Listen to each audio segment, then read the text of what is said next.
우리가 생각 없이 반복하는 영원한 스테디셀러 성경 질문입니다. 하나님은 왜 선악과를 만들어서 인간이 죄를 짓게 하셨나?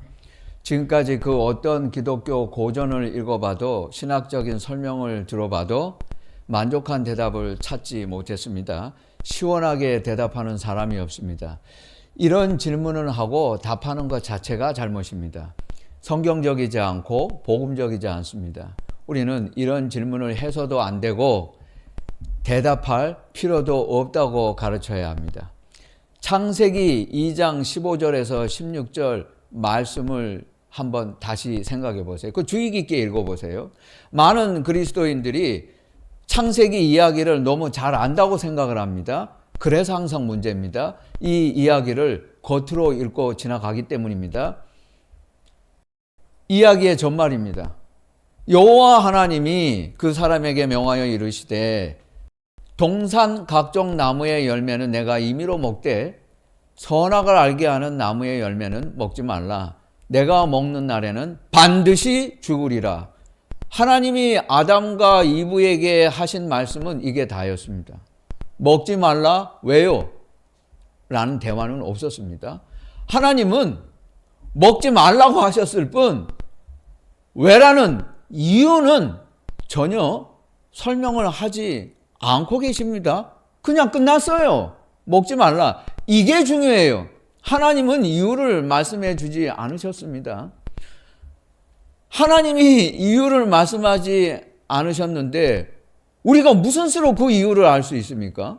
하나님이 말씀하지 않으셨는데 평신도 목사, 설교자, 조직신학자, 창세기를 전공한 구약학자가 알겠어요? 정답은 아무도 모릅니다. 그 모르는데 왜 자꾸 질문을 하고 답을 하려고 하는 것입니까?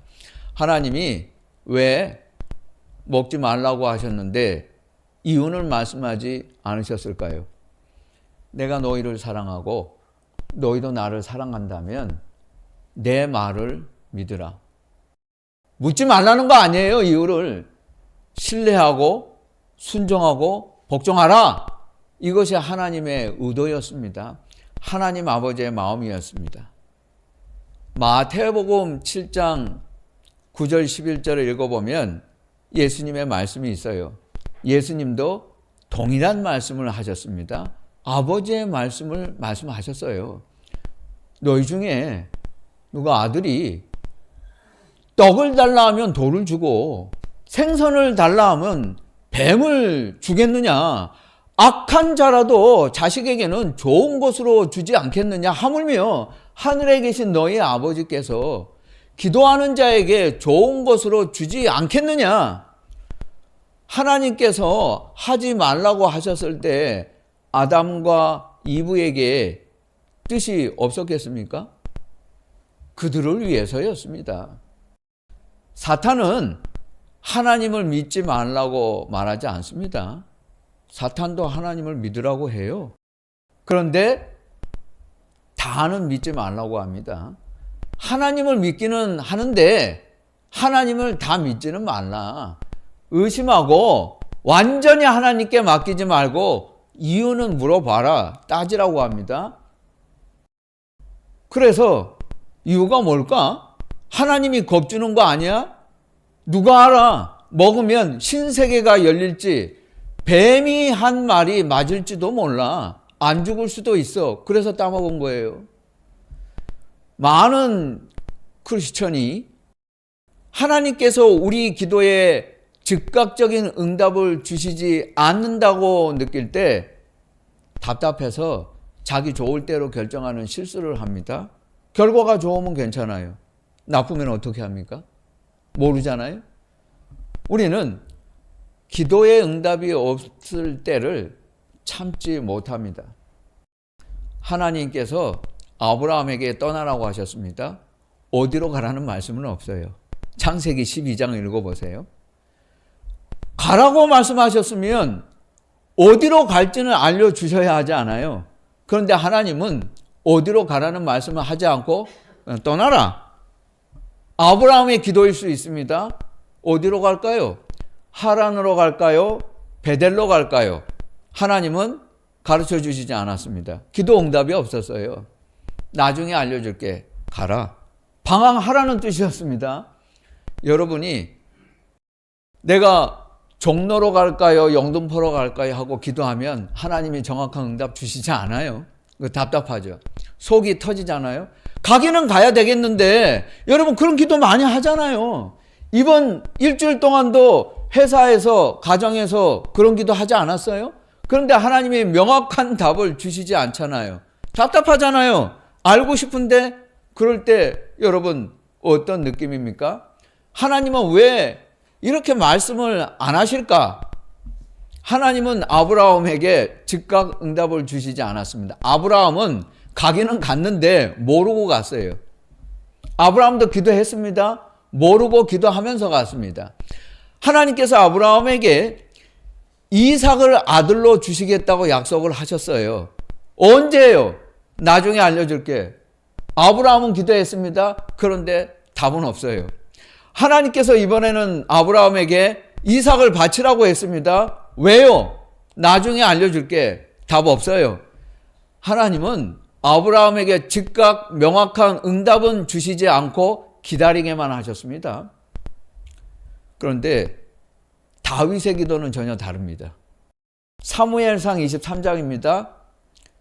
하나님, 성경이 이렇게 쓰여 있습니다. 다윗이 여호와 하나님께 물었다. 블레셋을 칠까요? 예스, 치라. 그래서 다윗은 블레셋과 전쟁하러 갔습니다. 응답 받고 갔어요. 그일라로 갈까요? 예스, 가라. 그래서 다윗은 그일라로 갔습니다. 하나님, 제가 그일라 사람들을 구해 주었는데 사울이 내려왔어요. 그일라가 나를 배신하고 저를 사울에게 넘겨줄까요? 예스, 그렇다.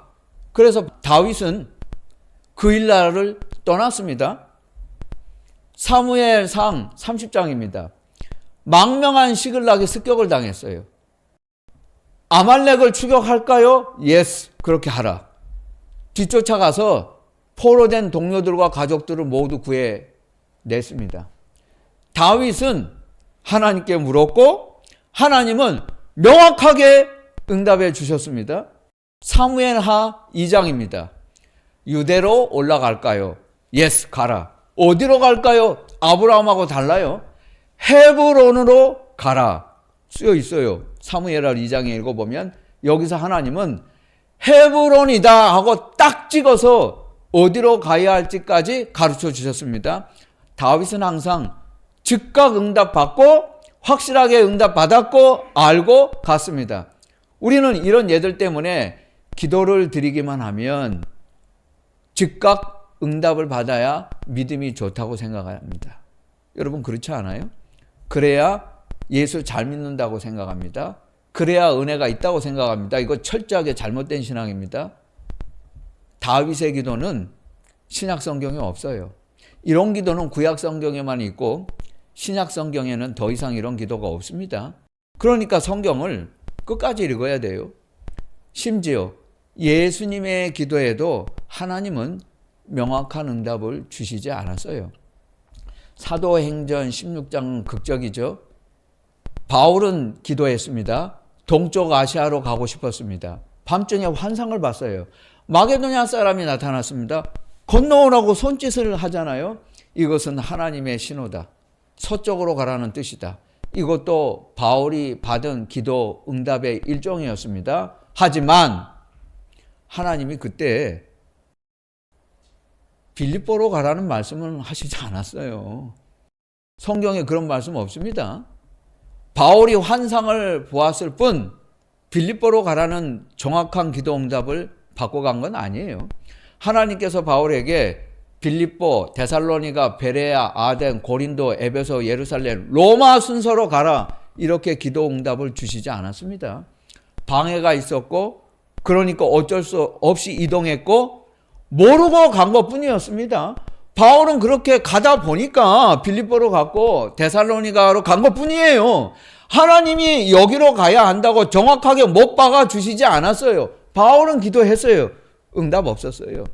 바울 속이 터졌습니다. 어디로 가란 말입니까? 하나님은 아무 대답도 없으셨어요. 그리고 바울은 그냥 갔습니다. 그렇게 바울의 선교 여행은 시작이 됐습니다. 하나님이 이것까지 구체적으로 여러분에게 기도 응답을 주시지는 않아요. 가장 좋아하는 예가 사도행전 27장이에요. 저는 틈이 나는 대로 사도행전 27장 거의 외울 만큼 읽고 또 읽어요. 이 말씀은 기가 막힙니다. 항상 읽을 때마다 새롭고 가르쳐주는 것이 많고 늘 많은 것을 깨닫게 돼요. 자, 이 말씀은 참 많은 이야기를 생각하게 합니다. 이보다 더 좋은 예는 없어요. 바울은 성령 충만했고 바울보다 기도 더 많이 한 사람이 어디 있습니까? 대단한 사람이었잖아요. 바울은 항상 기도했습니다. 그러나 재판을 5번 받았어요. 재판이 지연되고 있잖아요. 혐의를 인정받지 못하고 재판은 계속 딜레이, 지체가 되었습니다. 벨릭스와 베스도는 바울을 석방하지 않았어요. 바울은 이 재판이 언제 끝나겠습니까? 하고 기도했습니다. 그런데 하나님은 기도 응답 주시지 않았어요. 응답받지 못했고 답답하고 심장이 속이 터질 것만 같았는데 바울은 언제 끝날지 모르지만 기도하고 기다릴 수밖에 없었습니다. 이대로 시간은 흘러갔습니다. 바울은 로마 황제 네로에게, 그 악명 높은 네로에게 항소했습니다. 베스도는 바울을 이탈리아로 보내기로 작정했습니다. 바울은 기도했습니다. 그러나 하나님께서 바울에게 어떤 배를 타고 가야 한다라고 응답해 주시지는 않았어요. 바울 일행은 가이사랴에서 출발했습니다. 이게 오늘 본문 사건의 시작이었습니다. 이 앞에 재판이 있었고 그리고 오늘 사건이 있었어요. 무라 항구에 가서 이탈리아로 가는 배로 갈아타야 했습니다. 바울과 동료들, 백부장 율리오와 죄수들, 선장과 선주는 바다에서 풍랑을 만났습니다. 하나님께서 기도했지만 바울에게 아드나 무테노 배를 타야 하고 무라 항구에 가서 알렉산드리아 배를 타야 하고 중간에 풍랑을 만난다, 광풍이 있다, 태풍이 있다, 허리케인이 분다 가르쳐 주시지 않았어요. 이것도 기도를 하고 알게 된 변수는 아니었습니다. 아무튼 그렇게 되었어요. 풍랑을 만났습니다. 사나운 파도가 배보다 높았고 선원들은 짐을 다 바다에 내던졌습니다. 사람들은 흔들리고 배멀미에 지치고 탈진하고 기진맥진했습니다. 14일 동안 아무것도 먹지 못했고 구원의 여망이 사라졌습니다. 이 시점에서 하나님은 바울을 통해 사람들을 격려하셨습니다. 바울아, 안심하라. 두려워하지 말라. 너와 함께하는 자를 다 내게 주셨다. 바울은 사람들에게 전했습니다. 나는 내게 말씀하신 그대로 되리라고 하나님을 믿노라. 여러분, 하나님께서 내 기도에 응답이 없다고 느낄 때, 더디다고 느낄 때, 하나님이 아무런 말씀을 하시지 않을 때, 속이 터지고 답답할 때 우리가 어떻게 할까요? 하나님께서 그 시간에 아무것도 하시지 않는 것은 아닙니다. 여러분이 기도에 응답이 없다고 느낄 때 하나님은 여러분과 5가지 방법으로 함께하고 계세요. 그때가 하나님이 나와 함께 하신다는 것을 알아야 하는 순간입니다. 첫 번째, 고통은 하나님이 나와 함께 하시는 방법입니다. C.S. 루이스는 고통은 하나님의 확성기다라고 말을 했습니다. 왜 나에게 경제적인 어려움이 있고 사는 것이 힘들고 이렇게 견디기 어려울까? 왜 이런 일이 있을까? 왜 하필 나일까? 왜 하필 이때일까? 그것은 하나님이 나와 함께 하신다고 소리쳐서 가르쳐 주시는 거예요. 못 알아들으니까. 하나님이 내가 너와 함께 있다는 걸 외치는 것입니다. 확성기로. 그래서 내게 어려움이 있는 거예요. 그건 나쁜 게 아닙니다. 미켈란젤로가 망치와 돌과 끌을 가지고 깎아내잖아요. 깨 부수고 다듬잖아요. 그래서 다윗상, 그 위대한 모세상을 만들어냈잖아요. 돌을 갖다 놓고 깨지 않으면 그 작품이 됩니까? 깎아야 되잖아요. 하나님께서 돌 같은 나를 망치와 끌과 종으로 깎고 계세요. 그것이 내게 고통일 수 있어요. 깎으니까. 그런데 돌을 깎지 않고 깨지 않고 어떻게 작품이 나옵니까? 그거 깎아야 되는 거예요. 고통은 하나님이 나와 함께 하신다는 사인입니다. 두 번째, 성경을 읽고 싶은 마음이 뜨거워지는 건 하나님이 나와 함께 하시는 방법이라는 걸 알아야 돼요. 전도양양한 청년이 있었습니다. 그는 유복한 가정에서 자랐습니다. 명문대학에 들어갔어요. 학비를 걱정하지 않고 공부했습니다. 대기업에 취직을 했어요. 나이는 30대에 고액 연봉을 받았습니다. 안정된 직장을 다니게 되었어요. 그는 부족할 것이 없었고 많은 친구가 부러워했습니다. 그러나 늘 마음 한구석은 허전했어요. 허했어요. 그는 이유를 알 수 없었습니다. 늘 사는 것이 재미가 없었어요. 어느 날 친구 집에 놀러 갔어요. 보니까 거실에 성경이 있었습니다. 호기심에 읽어봤어요. 펼쳤는데 마태복음 5장 6절, 의에 줄이고 목이 마른 자는 복이 있나니 저희가 배부를 것이다. 바로 내가 목말랐던 것은 이런 거였구나. 부모도 학력도 친구도 사람도 고액 연봉도 내 직장도 채워줄 수 없는 허전함이라는 게 더 좋은 성공이 아니고 예수 그리스도였구나. 이걸 깨달았어요. 시카고에 가면 윌로 크릭이라고 하는 한국 기독교인들도 잘 아는 교회가 있습니다. 빌 하이벨스 목사님이 개척을 했습니다.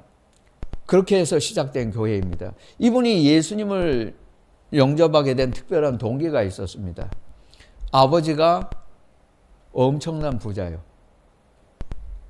자가용 전용 비행기를 가지고 있습니다. 이 하이벨스 목사님은 청년 시절에 다른 친구들은 무전 여행을 할 때 이 사람은 고급 호텔에 가서 아버지가 돈이 있으니까 아버지 돈을 가지고 카드를 가지고 쓰면서 쉬고 묵곤 했습니다. 그날도 멋진 호텔에 가서 쉬는 중이었는데 휴양 중인 나이 많은 노 부부를 만났습니다. 이 두 사람이 하는 대화를 엿듣게 되었어요. 들리니까 들은 거지 일부러 들은 것은 아니었습니다. 이 노 부부는 말을 했습니다. 우리가 이렇게 좋은 호텔에서 쉴 만한 형편이니 얼마나 행복하냐.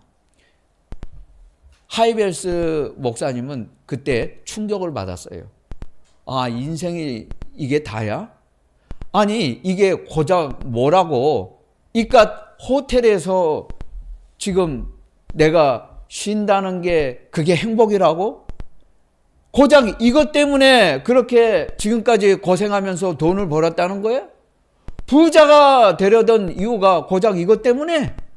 아니 이 호텔에서 이렇게 좋다고 이거 느끼려고 이렇게 살아온 거야? 나도 저렇게 살다가 죽는 건 아니야? 그는 충격을 받았고 아버지 유산이고 자가용 비행기고 돈이고 뭐고 다 내던지고 예수님을 영접했어요. 그리고 삼류극장을 빌려서 교회를 개척했습니다. 20년 동안 열심히 목회했고 이제는 사람도 많고 부흥도 되었습니다. 다시 20년을 생각해 봤어요. 그런데 사람은 모았는데 말씀이 없어요. 예수가 없어요.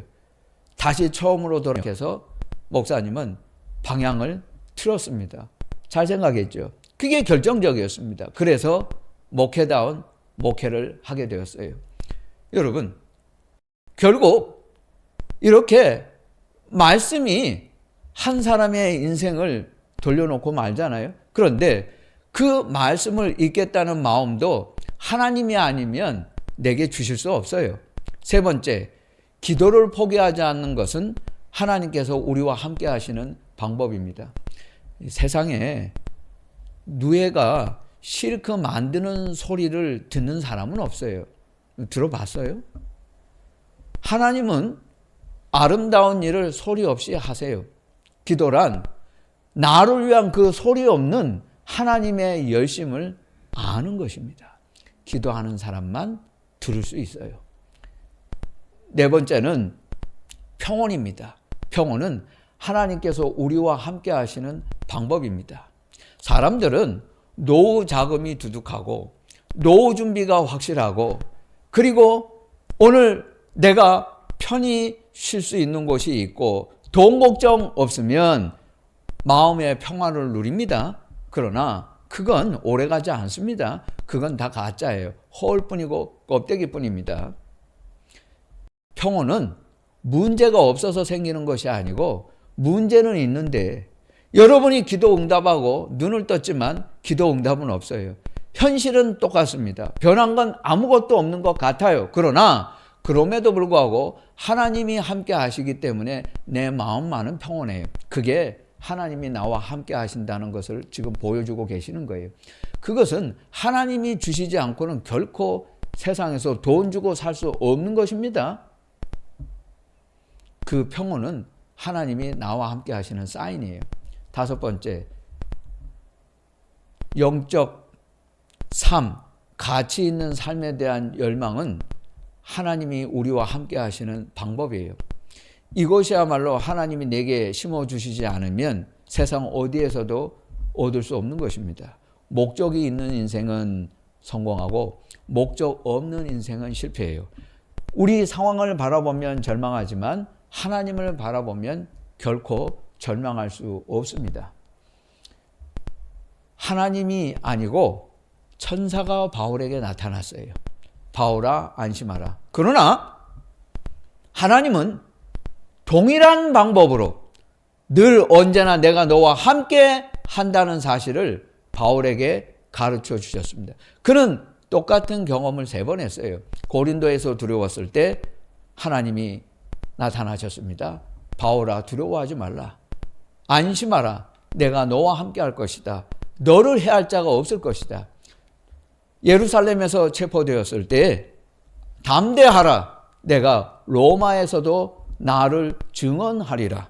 마지막 체포되고 처형 직전에 있을 때 그는 네로 앞에서도 담대할 수 있었습니다. 주께서 내 곁에 서서 나에게 힘을 주셨고 나를 사자의 입에서 건지셨도다. 바울은 이렇게 디모데에게 썼습니다. 그리고 그는 당당하게 네로 앞에서 순교했습니다. 그는 위기 때마다 하나님께서 이렇게 힘을 주셨고 위로하셨습니다. 내가 너와 함께 할 것이다. 바울은 말합니다. 내가 섬기는 하나님, 모든 그리스도인은 하나님을 섬기는 종입니다. 바울과 똑같은 격려를 받습니다. 설교가 조셉 파커는 말했습니다. 바울은 죄수로 시작했다. 바울은 선장으로 끝났다. 바울은 무엇을 해야 할지 모를 때 기도했지만 하나님께서 아무 말씀을 응답을 주시지 않을 때조차 하나님을 전적으로 신뢰했습니다. 그 믿음이 자신만이 아니고 275명을 구해냈잖아요. 우리 인생에서 하나님을 신뢰하는 것보다 더 중요한 영적 생활은 없어요. 폭풍의 파도가 덮치고 탈출구가 없어 보일 때 하나님을 신뢰하는 것이 우리를 지탱해 줄 수 있습니다. 예수님의 겟세마네 기도가 있어요. 예수님도 십자가를 져야 한다. 십자가 지라! 이렇게 명확한 응답을 받지 않고 기도하셨어요. 예수님도 괴로우셨습니다. 답답하셨습니다. 속이 터지는 건 여러분만 경험하는 게 아니에요. 예수님도 경험하셨어요. 그분도 기도하셨지만 얼마나 기도를 하셨으면 땀방울이 핏방울이 되었다고 성경은 쓰고 있지 않아요? 그렇게 온 몸을 비틀어서 기도했는데도 하나님은 예수님에게 응답하시지 않았어요. 예수님도 기도 응답을 못 받았습니다. 그런 느낌을 받았어요. 그러나 주님은 극복하셨습니다. 하나님이 확신한 응답을 주시지는 않았지만 그분은 알 수 있었어요. 그리고 십자가를 지셨습니다. 바로 이것이에요. 하나님이 왜 그렇게 하실까요? 하나님의 성품을 닮으라는 목적이에요. 예수님을 닮으라는 것 아니에요. 하나님은 때로 그분이 사랑하시는 사람들을 답답하게 하시잖아요. 여러분이 매달리고 애쓰고 기도하지만 하나님은 명확한 응답을 즉각 주시지 않아요? 기다리라는 것 아니에요. 나를 믿고 조용하라는 것 아니에요. 하나님 말씀 안 하시잖아요? 여러분도 닮으라는 거예요. 잠잠하라. 예수님을 닮으라는 것 아닙니까? 예수님도 응답은 없었지만 끝까지 기도를 포기하지 않으셨습니다. 그걸 닮으라는 거예요. 하나님은 그 성품을 닮으라고 오늘도 여러분이 기도하지만 아무런 응답을 주시지 않을지도 몰라요.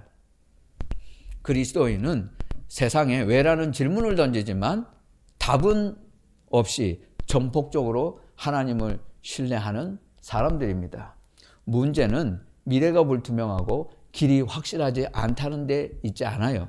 진짜 문제는 하나님이 기도 응답을 주시진 않았지만 지금도 나를 최선의 길로 인도하고 계신다는 확신이 없는 데 있습니다.